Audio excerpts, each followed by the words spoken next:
All right, in this lesson, we're going to take a look at the next type of transformation, and that is called a vertical stretch. Now, in 20-1, you have applied vertical stretches before, and that was to this function, y is equal to a times x minus h squared plus k. Now, that is a quadratic in vertex form. In my previous lessons about transformations, I already went through what h and k were. Those were what we called translations. Today is a different story. We're looking at that a value, and that is what the vertical stretch is. It's caused by that a value. So what happened in a vertical stretch back in 20-1? Well, your parabola either looked narrow, okay, so it changed the shape. Okay, so it looked either narrow or it made it look wider. And that's exactly what we are going to do in 30-1, except not only we're going to apply it to quadratics now, but we're going to apply it to a whole bunch of different functions. Okay, so this one is actually kind of a reminder lesson of what the a value did to your function. So starting with the first sentence right here, the graph of y is equal to a of f of x involves a vertical stretch. Okay, so yes, 20-1, you worked a lot with quadratics. In 30-1, you're going to see more than just quadratics. So when you have an a value outside of the function, so notice it's outside of f of x, that means you have a vertical stretch happening in your function. And what happens to a vertical stretch is, well, if you had a point x comma y, and that was on, let's say, the original function f of x. If you took that point and you applied a vertical stretch, what happens to that point is, well, x stays the same. It's vertical, so the only thing that affects is the y coordinate. So what happens to the y coordinate is it is multiplied by whatever your a value is. So that a value is referred to as the vertical stretch factor. Okay, so it's whatever number you're going to multiply your y coordinates by. That is what it's going to cause a vertical stretch. So this is, once again, a reminder. Let's go through a couple cases of a. The first case is where my a value is greater than 0. What happens to the graph when this is happening? Okay, so to do that, let's go back to what you know. Y is equal to x squared. That's the original function, f of x, let's say. Okay, when we apply a vertical stretch, we have to make sure my a value is greater than 0. So let's just pick an a value greater than 0. Let's pick y is equal to 2x squared. So remember, that a value stays outside of your function. In this case, it's 2.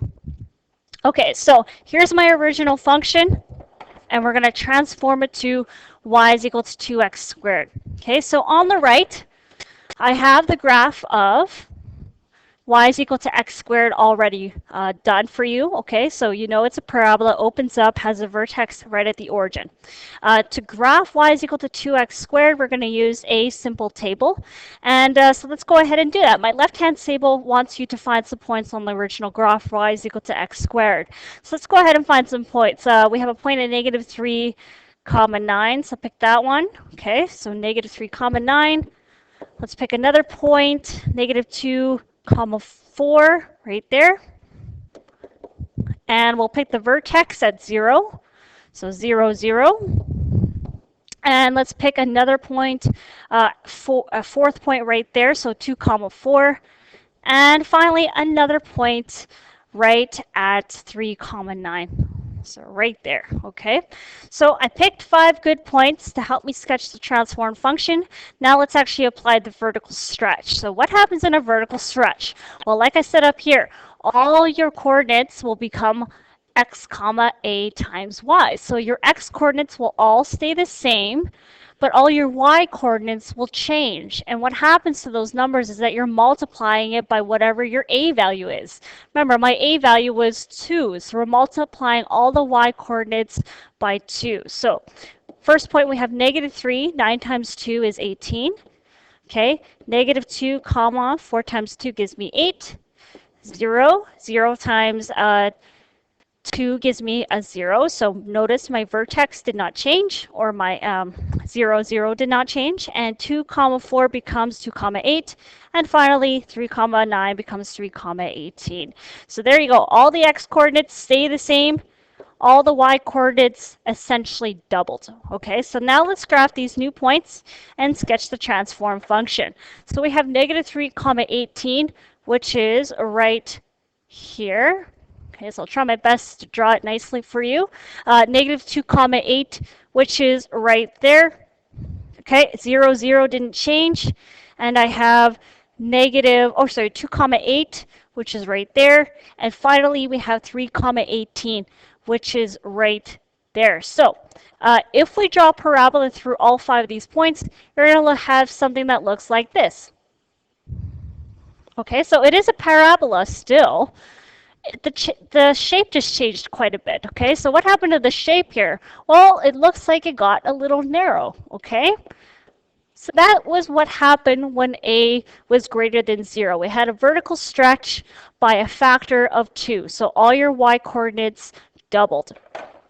Okay, so here is the next case. The next case we're going to look at is where a is greater than 0 and less than 1. Okay, so we'll stick with again what you know, y is equal to x squared. We're going to transform this function to a function that has an a value in this range. Now, if we have, so it has to be greater than 0 and less than 1, so we'll pick 1/2, okay? 1/2 x squared. So we'll do the same thing as last time. I already have the graph made up on the right-hand side, and we're going to use a simple table of values to do this. So once again, pick some points on the original graph. I'll use the same points as last time, so negative 3 comma 9, negative 2 comma 4, 0, 0, 2 comma 4, and finally 3 comma 9. Okay, so 5 good points. Now let's apply the stretch.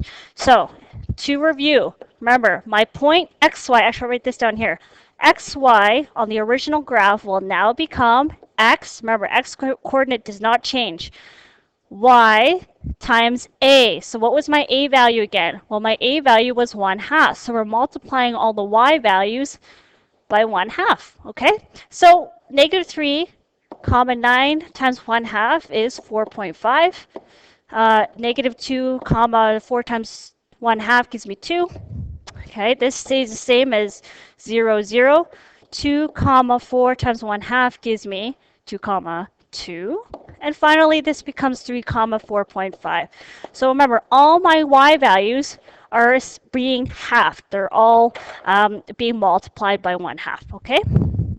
So now let's grab off all those new points.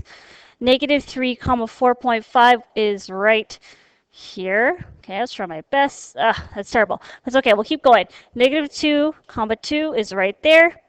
0, 0. Okay, 2 comma 2. Whew. And finally, 3 comma 4.5. Okay, so that's right there. Okay, so as best as you can, I'm no artist, so try your best. Draw a parabola all through of those 5 points. And now look at what happened to your graph. Right. Okay, good enough. All right. So what happened to the graph now? Remember, the red curve is what represented our original graph. The green curve is our transform graph. And this time, it didn't get narrow, it actually got wider. Okay, so when you have an a value between 0 and 1, your graph gets a little wider. Okay? All right. So to summarize all of this, I have this really nice sentence here. Compared to the graph of the function y is equal to f of x, so there's the original function. The graph of the function y is equal to a times f of x, so this is our transform function, is vertically stretched by a factor of the absolute value of a. So when you have an a value, that means you have a vertical stretch by that a value, okay? And also, I'm going to write this down. It's very helpful. When you have a point on the graph of f of x, x, y, when you apply a vertical stretch, your x coordinates stay the same, and your y values are being multiplied by whatever a value you have. I also want to note here, too, the absolute value signs. Okay, so it is a positive factor. We are going to, in my next lesson here, find out what happens when a is negative. But that is it for my introduction of vertical stretches.